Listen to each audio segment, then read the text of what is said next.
राधे राधे आप सभी को। स्वागत है आप सभी का कान्हा क्लासेज में। आदिकाल हम लोगों का हो गया था, भक्ति काल में हम लोग निर्गुण भक्ति शाखा पूरा देख लिए थे और सगुण में राम भक्ति शाखा हो गया था और कृष्ण भक्ति शाखा हम लोग देख रहे थे, जिसमें कृष्ण भक्ति शाखा में कई संप्रदाय हैं, तो उसमें वल्लभ संप्रदाय हम लोग का हो गया था, निम्बार्क संप्रदाय हो गया था। अब हम लोगों को सखी संप्रदाय देखना है। तो यहाँ से कहाँ से प्रश्न बनता है, इसमें से इसको देखना है हम लोगों को। तो स्वामी हरिदास ने वृंदावन में निम्बार्क मतांतर्गत सखी संप्रदाय या टट्टी संप्रदाय की स्थापना की। तो ये पूछता है कि सखी संप्रदाय की स्थापना किसने की। पहला प्रश्न तो ये बनता है, तो स्वामी हरिदास ने की। और ये इसको टट्टी संप्रदाय भी कहा जाता है, क्योंकि बांस की टाटी बना के उसमें रहते थे, तो मिश्र बंधु जो है टट्टी संप्रदाय का दिए। तो यहाँ से दो प्रश्न बन जाएगा। स्वामी हरिदास का ऐतिहासिक परिचय किशोरदास की रचना निजमत सिद्धांत से प्राप्त होता है। अकबर के दरबारी गायक तानसेन स्वामी हरिदास के शिष्य थे। तो तानसेन जो थे ये स्वामी हरिदास के शिष्य थे। अब देखिए आगे क्या है कि सखी संप्रदाय में निकुंज बिहारी श्री कृष्ण सर्वोपरि है। हरिदास के दो ग्रंथ प्राप्य हैं। तो स्वामी हरिदास जो है इनके दो ग्रंथ प्राप्त होते हैं, इसमें से ज़्यादा यही पूछता है केलीमाला, इसको ध्यान देना है। तो सिद्धांत के पद है, इसमें रूप और प्रेम का सिद्धांत है। केलीमाला है, इसमें क्या है, इसमें 110 पदों में श्री श्याम कुंज बिहारी की लीलाओं का वर्णन है। तो इसको पूछता है केलीमाला को ज़्यादा।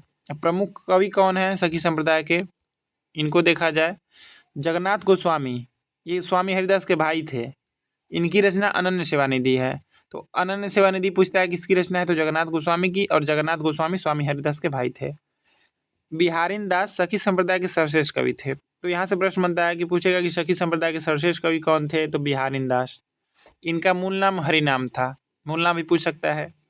बिहारी दास को सखी संप्रदाय में गुरुदेव नाम से पुकारा जाता है। ये जगन्नाथ के पौत्र और बीठल विपुल के शिष्य थे। तो ध्यान देना कि बीठल विपुल के शिष्य कौन थे, बिहारी दास थे। इनकी रचना बिहारी दास जी की वाणी के नाम से प्रसिद्ध है, जिसमें इन्होंने नित्य विहार को सर्वोपरि स्थान दिया है। अब देखिए आगे, बीठल विपुल को नाभादास ने क्या कहा, तो रस सागर की उपाधि दिए है। तो ये पूछ सकता है, ये नाभादास जो है अष्टयाम और भक्तमाल लिखे, तो ये रस सागर की उपाधि दी है बीठल विपुल को। तो ये महत्वपूर्ण प्रश्न हो गया। बीठल विपुल के केवल 40 पद ही मिलते हैं। नागरीदास बिहारी दास के शिष्य थे। इनकी लिखी 20 साखियाँ, 42 चौबोले, 39 कवित्त सवैया तथा 70 पद प्राप्त है। ये सब नहीं पूछेगा कितने क्या प्राप्त हैं, बस ये ध्यान देना कि नागरीदास जो हैं ये बिहारी दास के शिष्य थे। अब देखिए आगे, सरसदास, ये हैं सरसदास नागरीदास के छोटे भाई थे। इनकी रचना कुल 66 छंदों की है, जो अष्टाचार्यों की वाणी में सम्मिलित है। तो यहाँ से कुछ ज़्यादा प्रश्न बनेगा नहीं। अब उसके बाद गौड़ी संप्रदाय है, यहाँ से बस ये पूछेगा कि नागरीदास किसके शिष्य थे, और बस यही सब रचना एक आध दो पूछ सकता है, ज़्यादा इसमें है नहीं कुछ। तो आगे अब देखा जाए गौड़ी संप्रदाय को, ये महत्वपूर्ण है ज़्यादा। गौड़ी संप्रदाय के प्रवर्तक कृष्ण चैतन्य महाप्रभु हैं। तो चैतन्य महाप्रभु हम लोग जानते हैं इनको कृष्ण चैतन्य महाप्रभु कहा जाता है। तो ये गौड़ी संप्रदाय के प्रवर्तक हैं। चैतन्य महाप्रभु का मूल नाम विश्वम्भर मिश्र था, ये बहुत महत्वपूर्ण है। इनका मूल नाम विश्वम्भर मिश्र था। घर में इन्हें निमाई और गौर या गौरांग नाम से पुकारते थे। तो इनको गौरांग या निमाई भी कहा जाता है, ये भी ध्यान देना है चैतन्य महाप्रभु को। चैतन्य मत का दार्शनिक सिद्धांत पूछा है। तो चैतन्य मत का दार्शनिक सिद्धांत क्या है, अचिंत भेदाभेद। अचिंत भेदाभेदवाद किसका है दार्शनिक सिद्धांत, तो चैतन्य महाप्रभु का है। ये हो गया। अब आगे देखिए, इसके प्रमुख कवि कौन है, निम्बार्क संप्रदाय के, अरे सॉरी निम्बार्क नहीं, क्या है ये, हाँ गौड़ी संप्रदाय है। तो इसके प्रमुख कवि कौन कौन है। राम राय प्रारंभ में वल्लभ मतानुयायी विट्ठलनाथ के शिष्य थे, किंतु बाद में जगन्नाथपुरी में श्री नित्यानंद से दीक्षा ग्रहण की। राम राय संस्कृत तथा ब्रजभाषा दोनों के ही पंडित थे। ये लोग उतना महत्वपूर्ण नहीं हैं। राम राय ने संस्कृत में ब्रह्मसूत्र के कुछ अंश पर गौर विनोदिनी नामक वृत्ति की रचना की तथा गीता पर गौर भाष्य, स्तवक पंचकम और गोविंद तत्व दीपिका का प्रणयन किया। तो इतना ये लोग फेमस नहीं, इन लोगों से प्रश्न नहीं बना है। फेमस कवियों को छोड़ के जो फेमस नहीं उनसे प्रश्न पूछने कौन जाएगा। ब्रजभाषा में इनकी आदिवाणी तथा गीत गोविंद भाषा 2 रचनाएं प्राप्त हैं। ये देखिए इनको ध्यान देना है। सूरदास है ना, मदन मोहन सूरदास अकबर के दीवान थे और संडीला में नियुक्त थे। इनकी एक पंक्ति पूछता है हमेशा। बाबा कृष्णदास ने इनकी 105 पदों का सुहृद बानी शीर्षक से संग्रह किया है। ये गदाधर भट्ट है, ये भी महत्वपूर्ण है, इनकी भी पंक्ति पूछता है। गदाधर भट्ट ब्रजभाषा के सुप्रसिद्ध कवि तथा भागवत के अद्वितीय वक्ता थे। गदाधर भट्ट रघुनाथ भट्ट गोस्वामी के शिष्य थे। तो ये हो गया इनके बारे में। अब देखिए चंद्रगोपाल, ये कौन है? तो ऊपर हम लोग राम राय के बारे में देखें तो उन्हीं के अनुज थे। चंद्रगोपाल राम राय के अनुज थे। इन्होंने संस्कृत तथा ब्रज दोनों भाषाओं में ग्रंथ लिखा जो निम्न है। तो इनके भी उतना पूछता नहीं है इन लोगों का, बस देख लिया जाए ब्रजभाषा में क्या लिखे हैं। चंद्र 84 है। गौरांग अष्टयाम, ये पूछ सकता है गौरांग अष्टयाम चंद्रगोपाल। अष्टयाम सेवा सुधा ऋतु विहार राधा वीर। संस्कृत में क्या लिखे हैं? श्री राधा माधव भाष्य, गायत्री भाष्य और श्री राधा माधवाष्टक। तो ये इनकी संस्कृत में रचनाएं हैं और ये ब्रजभाषा में। तो गौरांग अष्टयाम में इसको ध्यान दीजिएगा कि चंद्रगोपाल की रचना है। अब देखिए आगे, चंद्र 84 हित हरिवंश जी की हित 84 की प्रेरणा से लिखी गई है। तो हित 84 हित हरिवंश जी की रचना उन्हीं की प्रेरणा से चंद्र 84 ये लिखे। गौरांग अष्टयाम में चैतन्य महाप्रभु की अष्टयाम सेवा का वर्णन है। माधव दास माधुरी वृंदावनवासी खत्री थे। इनकी प्रमुख रचनाएं निम्नलिखित हैं। तो माधव दास है, इनकी रचनाएं कौन कौन है? केली माधुरी, वंशीवट माधुरी और वृंदावन माधुरी। तो इसमें माधुरी सब में आ जा रहा है, इनका भी नहीं पूछेगा उतना। अब जो फेमस है देखा जाएगा, राधा वल्लभ संप्रदाय नीचे दिया है। माधव दास की तीनों रचनाओं का एक साथ संकलन श्री माधुरी वाड़ी नाम से किया गया है। भगवत मुदित माधव मुदित के पुत्र तथा आगरा के सूबेदार सूजा के दीवान थे। इनकी एकमात्र रचना वृंदावन सत है। तो इसको ध्यान देना है कि भगवत मुदित की ये रचना है वृंदावन सत, ये पूछ सकता है। वृंदावन सत श्री प्रबोधनंद सरस्वती द्वारा रचित संस्कृत ग्रंथ वृंदावन महिमामृत का ब्रजभाषा अनुवाद है। तो ये तो हो गया, उतना चर्चित नहीं है लोग। अब राधा वल्लभ संप्रदाय है, इसको ध्यान से देखना है। अब देखिए यहाँ से कैसे प्रश्न बनता है। राधा वल्लभ संप्रदाय का प्रवर्तन सन 1534 ईस्वी में आचार्य हित हरिवंश ने वृंदावन में किया। तो ये पूछता है कि राधा वल्लभ संप्रदाय के प्रवर्तक कौन थे? तो हित हरिवंश। राधा वल्लभ संप्रदाय में राधा का स्थान सर्वोपरि है तथा इसमें तत्सुखी भाव को महत्व प्रदान किया गया है। तो ये पूछता है कि संप्रदाय दे देगा, पूछेगा कि किसमें राधा का स्थान सर्वोपरि है। तो राधा वल्लभ संप्रदाय, इसमें राधा पहले आ रही हैं तो इनका स्थान सर्वोपरि है। अब देखिए आगे, हित हरिवंश का संक्षिप्त जीवन वृत्त यहाँ पे दिया है। तो इनके माता पिता, पत्नी, ब्रजभाषा ग्रंथ और संस्कृत ग्रंथ दिया है। तो माता पिता कौन थे? इनकी माता थी तारावती और पिता कौन थे? केशवदास मिश्र। और इनकी पत्नी रुक्मिणी देवी हैं। और ब्रजभाषा ग्रंथ इनका हित 84 है, बहुत प्रसिद्ध है ये। संस्कृत ग्रंथ है राधा सुधानिधि और यमुनाष्टक, ये दोनों ध्यान देना है। राधा सुधानिधि और यमुनाष्टक हित हरिवंश की रचना है। हित हरिवंश अपनी रचना की मधुरता के कारण श्री कृष्ण की वंशी के अवतार कहे जाते हैं। तो हम लोग देखे थे कि वंश आ रहा है तो इसमें वंशी हो जाएगा, ये ध्यान देना है कि इनको श्री कृष्ण की वंशी का अवतार कहा जाता है। ये प्रश्न बन सकता है। प्रमुख कवि कौन कौन है इनको देखा जाए। हरिराम व्यास, ओरछा नरेश, मधुकर शाह के राजगुरु हैं। हरिराम व्यास को वैष्णव भक्तों में विशाख सखी का अवतार माना जाता है। हरिराम व्यास की प्रमुख रचनाएं निम्नलिखित हैं। तो व्यासवाड़ी है, रागमाला, ये बहुत महत्वपूर्ण है। रागमाला हमेशा पूछता है। नवरत्न और स्वधर्म पद्धति, ये संस्कृत में है।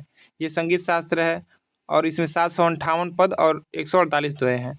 तो ये रागमाला सबसे महत्वपूर्ण है, यही पूछता है हमेशा, ये सब नहीं पूछता है। व्यासवाड़ी में तो हरिराम व्यास है तो इनका व्यास आ ही जा रहा है। और नवरत्न और स्वधर्म पद्धति ये पूछता नहीं है कभी, तो ये पूछता है रागमाला। इसको ध्यान देना है कि 604 दोहे हैं और संगीत शास्त्र है। रागमाला हरिराम व्यास। अब देखिए चतुर्भुज दास हैं। ये अष्टापी कवि जो चतुर्भुज दास है उनसे भिन्न है। चतुर्भुज दास अष्टापी कवि चतुर्भुज दास से भिन्न है। इनकी प्रमुख रचनाएं हैं द्वादश यश, मंगल सार यश तथा हितुजु को मंगल, बहुत महत्वपूर्ण है तीनों रचनाएं। हितुजु को मंगल हमेशा पूछा जाता है, द्वादश यश भी पूछा जाता है। ध्रुवदास ने स्वप्न में हित हरिवंश से शिष्यत्व ग्रहण किया, ये भी महत्वपूर्ण है। ध्रुवदास की प्रमुख रचना निम्नलिखित हैं। तो ध्रुवदास बहुत रचना किए हैं, इनकी रचनाएं देख लिया जाए एक बार। इसमें लीला सब में आ रहा है। देखिए ध्रुवदास की रचना में क्या आ रहा है? लीला आ रहा है। जीव दशा लीला, वैदक ज्ञान लीला, मन शिक्षा लीला, वृंदावन सत लीला, ख्यात हुलास लीला, भक्त नामावली लीला और वृहदवावन पुराण की भाषा, सिद्धांत विचार लीला, ये गद्य में है। अब देखिए आगे क्या है। प्रीति चौवनी लीला, सब में लीला है। इतना रचना लिख दिए कि पूछा भी नहीं जाएगा, लीला लेकिन रहेगा, समझ में आ जाएगा।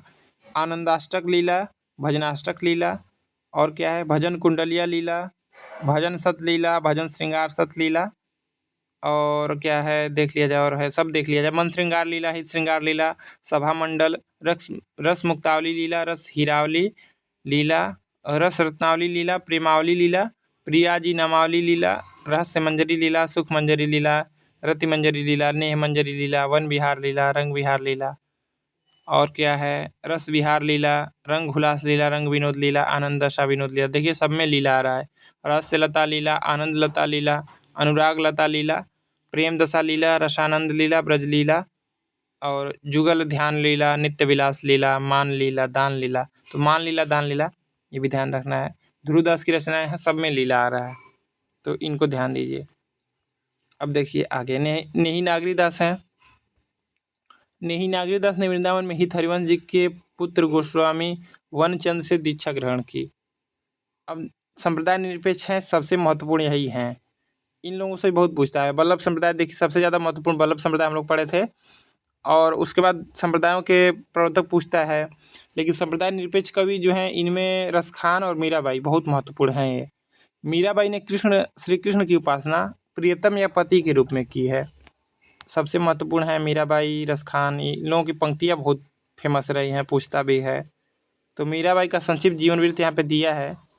तो इनका जन्म मृत्यु दिया है 1516 ईस्वी जन्म, और मृत्यु 1546 में।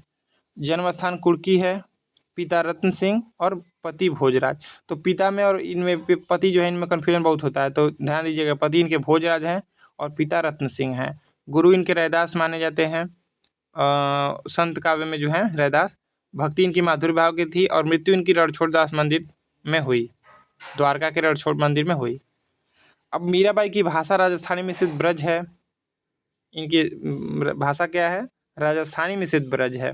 मीराबाई की प्रमुख रचनाएं इस प्रकार हैं। तो इनकी रचनाएं देखा जाए तो गीत गोविंद जयदेव की रचना है, उसकी टीका लिखी है। ये गीत गोविंद की टीका, नरसिंह जी का मायरा, राग सोरठा, राग गोविंद, मलार राग, सत्यभामानुरूषणम, ये इनकी बहुत पूछता है। ये भी मीरा की गरबी और रुक्मणी मंगल, तो ये इनकी रचनाएं हैं, इनको ध्यान देना है, इनकी रचना पूछता है।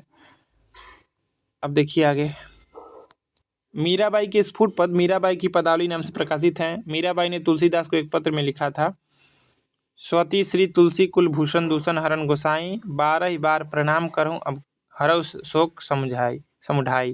तो ये पंक्ति लिखी थी, तो इसके जवाब में तुलसीदास भी लिखे थे कि तुलसीदास का पंक्ति याद नहीं आ रहा है, तो विनय पत्रिका में है, वो पूछता है वो पंक्ति किस में है। पंक्ति अभी याद आ जाएगी, क्या है पंक्ति वो, हाँ वो पंक्ति है कि जाके प्रिया न राम वैदेही, तो ऐसे ही पंक्ति है वो पूछता है।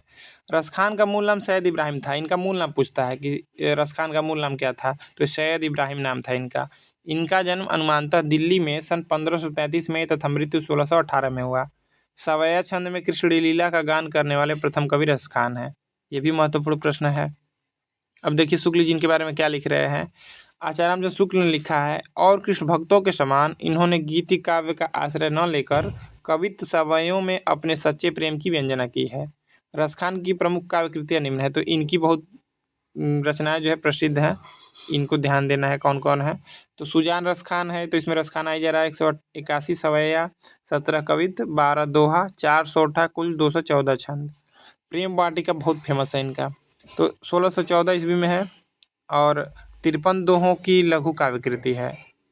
दान लीला है, तो 11 छंदों का खंड काव्य है ये। अष्टयाम है, कृष्ण की दिनचर्या का वर्णन है। तो अष्टयाम 4 लोग लिखे हैं, देव लिखे हैं, और ये लिखे हैं नाभादास भी लिखे हैं, और कौन लिखा है, अग्रदास भी लिखे हैं, और रसखान भी लिखे हैं। तो ये अष्टयाम ध्यान देना है, बहुत लोग लिखे हैं। भारतेंदु हरिश्चंद्र ने लिखा है, इन मुसलमान हरिजनन पर के कोटिन, यहाँ पे गलत लिख दिया है, कोटिन हिंदू वारी है, इसमें थोड़ा मिस प्रिंट हो गया है। इन मुसलमान हरिजन पर कोटिन हिंदू वारी, तो ये इन्हीं रसखान के संबंध में लिखे हैं, रसखान। अब देखिए आगे, भक्तिकाल की अन्य काव्य प्रवृत्तियाँ एवं कवि। तो यहाँ पे लगभग भक्तिकाल हम लोगों का समाप्ति हो गया है, थोड़ा सा अब देख लिया जाए इसमें और क्या है। वीर काव्य, सन 1454 ईस्वी में श्रीधर कृत रणमल छंद डिंगल में ऐतिहासिक चरित काव्य का प्रथम ग्रंथ है। तो रणमल छंद पूछता है कि किसकी रचना है, तो श्रीधर की है। अब देखिए यहाँ पे दिया है, रणमल छंद में ईडर के राजा रणमल राठौर और पाटण के सूबेदार जफर खां के युद्ध का वर्णन 70 छंदों में निबद्ध है। भक्ति काल के अन्य वीर काव्य और कवि निम्नांकित हैं। तो भक्ति काल के अंतर्गत जो आते हैं, समय के हिसाब से भक्ति काल में आ जाते हैं, तो इनको देख लिया जाए। विजयपाल रासो है, नल सिंह की रचना है। वर्ष 1543, छंद संख्या 42, विजयपाल और पंग का युद्ध वर्णन। राव जयतसी रासो, ये 1543 है, इसका डेट नहीं पूछेगा किसी का भी। राव जयतसी और कामरान का युद्ध वर्णन है इसमें। और विरुद्ध 76 है, दुरसाजी आढ़ा, ये भी नहीं पूछेगा। महाराणा प्रताप का यशोगान है, ये पूछता है विजयपाल रासो किसकी रचना है। राणा रासो दयाराम की है, इसमें सिसोदिया कुल के राजाओं का वर्णन है। रतन रासो कुंभकर्ण की है, तो ये भी नहीं पूछेगा। रतलाम के महाराज रतन सिंह का प्रशस्ति वर्णन है। क्याम खा रासो, ये नियामत खाजान का है। और ये 1634 है, क्याम खा चौहान के वंशजों का युद्ध वर्णन है। अब प्रबंधात्मक चरित्र काव्य हैं, इनको देख लिया जाए थोड़ा। तो सन 1354 ईस्वी में जैन कवि सुधारू अग्रवाल द्वारा रचित प्रद्युम्न चरित हिंदी का प्रथम पौराणिक प्रबंध काव्य है। ये महत्वपूर्ण है। प्रद्युम्न चरित किसकी रचना है, सुधारू अग्रवाल, और इसको हिंदी का प्रथम पौराणिक प्रबंध काव्य माना गया है। भक्तिकालीन अन्य प्रबंधात्मक चरित्र काव्य निम्नांकित हैं। यहाँ से प्रश्न कैसे पूछता है, पंच पांडव चरित्राशय ये पूछता है। तो ये शालिभद्र सूरी की रचना है, इनको गणपति चंद्रगुप्त हिंदी का प्रथम कवि मानते हैं। तो इसमें क्या है, अपभ्रंश प्रभावित राजस्थानी हिंदी भाषा में है, भाषा इसका दिया है यहाँ पे। तो अपभ्रंश प्रभावित राजस्थानी हिंदी है। गौतम रास है, इसका कवि पता ही नहीं कौन लिखा है, तो अपभ्रंश प्रभावित राजस्थानी हिंदी है। हरिश्चंद्र पुराण है, ये जाखू मड़ियार की रचना है, ब्रजभाषा में है, भी नहीं पूछेगा। कुमारपाल रासो, ये देवप्रभ की रचना है, राजस्थानी हिंदी में है। और कान्हड़ देव प्रबंध ही पद्मनाभ की है, राजस्थानी हिंदी में है। तो इसमें पंच पांडव रचित चरित्रास को ध्यान देना है, महत्वपूर्ण है। अब भक्ति काल के अंतर्गत नीति काव्य भी है, थोड़ा सा इसको भी देख लिया जाए। इसमें क्या है, सन 1486 ईस्वी में पद्मनाभ ने सर्वप्रथम हिंदी में शुद्ध रूप से नीति काव्य की रचना की। पद्मनाभ ने डूंगर बावनी शीर्षक से नीति काव्य की रचना की। इसमें कुल 53 छप्पे हैं। भक्तिकालीन अन्य नीति काव्य और नीतिकार निम्न है। तो कौन कौन है देखा जाए। ठाकुर सिंह हैं, तो इनकी रचना कौन है, कृपण चरित्र है 1523 ईस्वी। पंचेंद्री बेली है, ये 1528 में है। छीहल हैं, इनकी पंच सहेली, ये महत्वपूर्ण है, पंच सहेली छीहल की रचना है 1518। और बावनी नाम से लिखे हैं 1527 में। ये देवीदास हैं, इनकी रचना है राजनीति के कवित्व। और जमाल हैं, जमाल दोहावली नाम से हैं। तो पंच सहेली ध्यान देना है कि छीहल की रचना है। अब देखिए आगे देखा जाए क्या है। उदयराज हैं, उदयराज को दुहा, ये तो नाम ही आ जा रहा है इसमें भी। और क्या है, बान कवि, कलि चरित्र है। वाजिद दादू के शिष्य हैं ये ग्रंथ गुण उत्पत्तिनामा है, ग्रंथ प्रेमनामा है, पूछेगा नहीं कोई भी। ग्रंथ गरजनामा, साखी, वाजिद, ये सब है। ये बनारसी दास जैन बहुत महत्वपूर्ण है, क्योंकि हिंदी की प्राचीनतम आत्मकथा जो सबसे पहली आत्मकथा इन्हीं की है। तो नवरस पद्यावली है। समय सार नाटक, ये बहुत महत्वपूर्ण है। समय सार नाटक ध्यान दीजिएगा, बनारसी दास जैन की रचना है। बनारसी विलास है। अर्धकथानक, ये आत्मकथा है इनकी, अर्धकथानक। और भाषा सूक्ति मुक्तावली, ये भी इनकी रचना है। तो समय सार नाटक और अर्धकथानक दोनों ध्यान देना है। राज समुद्र है, इनकी कौन रचना है। ये ऐसे प्रश्न बना था एक बार, ये अर्धकथानक जो है किस काल की रचना है, तो भक्ति काल में आएगा।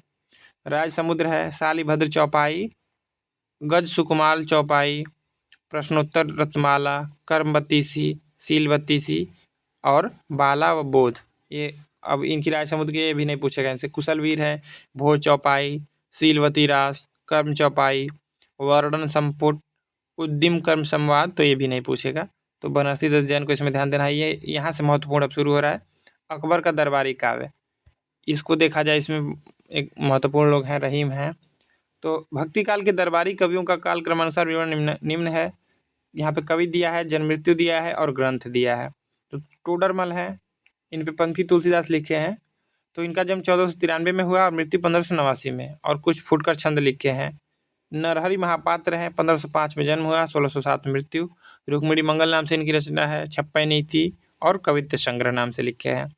और बीरबल हैं, ये ब्रह्म भट्ट नाम था इनका ना, महेश दास, ये ब्रह्म सिंह नाम से लिखते थे, महेश दास इनका असली नाम था, बीरबल। तो ये 1528 में इनका जन्म हुआ, 1583 में मृत्यु। कुछ फुटकर छंद लिखे हैं, इनकी भी रचना नहीं है कोई। तानसेन है, इनको तो जानते ही होंगे आप लोग अच्छे से एकदम। 1531 में इनका जन्म हुआ है, 1583 में मृत्यु। तो संगीत सार, रागमाला, इस नाम से हरिराम व्यास की भी रचना है। गणेश स्तोत्र। अब देखिए गंगा प्रसाद, ये बहुत महत्वपूर्ण रहे है, ये बहुत महत्वपूर्ण है। गंगा प्रसाद गंग जो है, इनका जन्म कब हुआ? 1538 में, और 1617 में मृत्यु हुई। गंग पदावली, गंग पचीसी, गंग रत्नावली, इनकी पंक्ति पूछता है, एक पंक्ति आगे मिलेगी। तो पृथ्वीराज हैं, इनकी रचना क्या है? 1549 में जन्म हुआ, मृत्यु का पता नहीं है। वेली कृष्ण रुक्मिणी पृथ्वीराज कथी, ये इनकी रचना है। श्यामलता है, दशरथ राउत, ये ध्यान देना है, वसुदेव राउत और गंगा लहरी। तो रहीम दास हैं, ये बहुत महत्वपूर्ण है, सबसे महत्वपूर्ण यही है, उसके बाद गंग है। तो ये ऐसे हैं। अब रहीम की रचना देखा जाए, इनकी रचनाएं पूछता है। तो दोहावली या सत्सई है। बरवे नाई का भेद बहुत महत्वपूर्ण है, अवधि में है। नगर शोभा है, मदनाष्टक है, और खेट कौतुकम इनका ज्योतिष ग्रंथ है। खेल कौतुकम या खेट कौतुकम। श्रृंगार सोठा, रासपंचाध्यायी। तो ये सब महत्वपूर्ण है, इनका ध्यान देना है। मदनाष्टक है, ये भी महत्वपूर्ण है। अब देखिए आगे।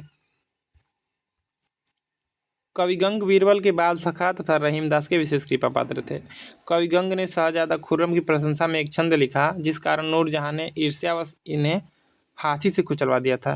तो ये इनको हाथी से कुचलवा दिया था नूरजहां ने, ये भी बहुत बात प्रसिद्ध है। तो कविगंग का अंतिम छंद निम्नलिखित है, ये पूछता है पंक्ति, किसकी पंक्ति है? तो क्या लिखे हैं? कबहू न भड़ुआ रण चढ़े, कबहू न बाजी बंग, सरस सभाई प्रणाम करी, विदा होत कविगंग। तो ये पंक्ति इनकी बहुत फेमस है, जब हाथी से कुचलवाती है नूरजहां इनको, तो उस समय कहते हैं। अब देखिए भिखारी दास हैं, ये गंग के संदर्भ में क्या लिखे? भिखारी दास रीतिकाल के रीतिबद्ध कवि हैं। तो भिखारी दास ने गंग के संदर्भ में लिखा था, तुलसी गंग दुओ भय, सुकविन के सरदार। रहीमदास का मूल नाम अब्दुल रहीम खान खाना था। इनकी रचनाओं की खोज सर्वप्रथम भरतपुर के मायाशंकर याज्ञिक ने किया। रहीमदास की रचनाओं का संक्षिप्त विवरण निम्नलिखित है। तो रहीमदास सबसे महत्वपूर्ण है, इनको देखा जाए, इनकी रचनाएं कौन कौन सी हैं, इसमें क्या पूछता है? तो दोहावली है, इसमें छंद संख्या है 300 छंद हैं इसमें, और इसकी भाषा ब्रज है, और विषय है नीति के दोहे। तो भाषा इसका ध्यान देना है कि दोहावली ब्रज में है। अब देखिए नगर शोभा है, तो ये भी ब्रज भाषा में है, इसमें 144 छंद हैं। और विभिन्न जाति की स्त्रियों का वर्णन है, तो ये पूछ देगा विभिन्न जातियों की स्त्रियों का वर्णन किस में मिलता है? तो नगर शोभा में मिलता है। श्रृंगार सोठा है, तो ये ब्रज भाषा में है, ये भी, इसमें छंद संख्या 6 है, और श्रृंगार का वर्णन है इसमें। ये मदनाष्टक है, ये छंद संख्या इसमें 8 है, और ये खड़ी बोली में महत्वपूर्ण है। पूछता है कि इनकी कौन सी रचना खड़ी बोली में है? तो मदनाष्टक खड़ी में है। कृष्ण की रासलीला का वर्णन है इसमें। बरवे नायिका भेद अवधि में है, और नायिका भेद का निरूपण है इसमें। तो ध्यान देना है इसको, खड़ी बोली वाला मदनाष्टक, और अवधि वाला बरवे नायिका भेद। और दोहावली नाम से तुलसीदास जी की भी रचना है। अब देखिए बरवे नायिका भेद अवधि भाषा में लिखा प्रथम रीति निरूपक ग्रंथ है। ये बहुत महत्वपूर्ण हो जाता है प्रश्न, कि बरवे नायिका भेद अवधि भाषा में लिखा प्रथम रीति निरूपक ग्रंथ है। इसकी रचना संस्कृत के भानुदत्त की रसमंजरी के आधार पर हुई है। रहीमदास ने संस्कृत, फारसी और हिंदी मिश्रित भाषा में खेल कौतुकम या खेल कौतुकम जातकम नामक एक ज्योतिष ग्रंथ की रचना की है। तो ज्योतिष ग्रंथ पूछता है कि रहीम का कौन है? तो खेल कौतुकम या खेट कौतुकम है, डायरेक्ट प्रश्न बनता है। आचार्य रामचंद्र शुक्ल ने लिखा है, रहीम का हृदय द्रवीभूत होने के लिए कल्पना की उड़ान की अपेक्षा नहीं रखता था। वह संसार के सच्चे और प्रत्यक्ष व्यवहारों में ही द्रवीभूत होने के लिए पर्याप्त स्वरूप पाया जाता था। अब रीति काव्य यहाँ से शुरू होता है। अब हम लोग का रीति काल शुरू हो जाएगा, लेकिन वो भक्ति काल में थोड़ा सा लास्ट में दिया है, इसको देख लिया जाए, इसके बाद रीति काल शुरू हो जाएगा। हिंदी की रीति काव्य परंपरा में रचना काल की दृष्टि से सर्वप्रथम कवि कृपाराम है। ये बहुत महत्वपूर्ण है, रचना काल की दृष्टि से पूछता है कि कौन है रीति काल के प्रथम कवि? तो कृपाराम। सन 1541 ईस्वी में कृपाराम ने दोहा छंद में हित तरंगड़ी नामक रीति काव्य की रचना की। यह 5 तरंगों में विभक्त है। तो हित तरंगड़ी पूछेगा किसकी रचना है? तो कृपाराम की है, और 5 तरंगों में विभक्त है, महत्वपूर्ण है, पूछ सकता है। हित तरंगड़ी ब्रजभाषा में रचित हिंदी सत्सई का परंपरा का प्रथम ग्रंथ है। तो यहाँ से सत्सई शुरू होती है हित तरंगड़ी से, ये ब्रजभाषा में है। अब देखिए भक्ति काल के आने प्रमुख रीति निरूपक कवि निम्नांकित है। तो कौन कौन है देख लिया जाए इनको भी। सुंदर कविराय हैं, ये कविराय में लिख दिया, गलत लिखा है। सुंदर कविराय, इनका सुंदर श्रृंगार नाम से रचना है 1631 ईस्वी। नियामत खां जान तो रस कोश नाम से, कवि वल्लभ नाम से, श्रृंगार तिलक, रसमंजरी ये पूछेगा नहीं। बलभद्र मिश्र हैं, इनका शिखनक है, ये नक्सिक है, ठीक। बलभद्री व्याकरण और गोवर्धन सतसई हनुमान नाटक ये किसी और की रचना है। हृदय राम की भी है हनुमान नाटक, दूसरा विचार तो उनकी ज़्यादा फेमस है। मोहनलाल मिश्र हैं, इनका श्रृंगार सागर है। और मुबारक है इनका तिलक शतक और अलग शतक, मुबारक, ये ध्यान देना है। अब अन्य कवि क्या है, कौन कौन है, इनको भी थोड़ा देख लिया जाए। तो नरोत्तम दास का जन्म जिस सीतापुर जिले के वाड़ी नामक कस्बे में हुआ था। नरोत्तम दास की प्रमुख कृतियाँ निम्नलिखित हैं। तो सुदामा चरित बहुत प्रसिद्ध है, खंड काव्य है, ध्रुव चरित है और विचारमाला है। तो ये हम लोग का हो गया भक्ति काल समाप्त पूरा। अब इसके बाद देखा जाएगा रीतिकाल, ठीक। तो इसमें सब नहीं याद करना है, दिक्कत यही होता है कि देखते हैं लोग कि इतना दिया है, कितना याद कौन कौन करना है। दिक्कत ये होता है कि पता नहीं रहता है कि आखिर याद कौन करना है, पूछता कौन है। तो सब नहीं याद करना है, सब याद करने लगेंगे तो फिर दिक्कत हो जाएगा। बस याद वही करना है जो पूछता है बार बार बार बार, क्योंकि पूरा तो पूछेगा नहीं। जो प्रसिद्ध है जैसे बनारसी दास जैन हो गए, इनसे पूछ लेगा, ठीक। तो वैसे ही इसमें जो जो प्रसिद्ध है उनको बस याद कीजिएगा, सबको नहीं याद करना है। सबको पूरा याद भी नहीं रहता है। तो सिलेक्शन लेने के लिए बस जो पॉइंट है उसी को याद किया जाता है, सब नहीं याद किया जाता है। तो आप सबको जुड़ने के लिए धन्यवाद, कल फिर मिला जाएगा।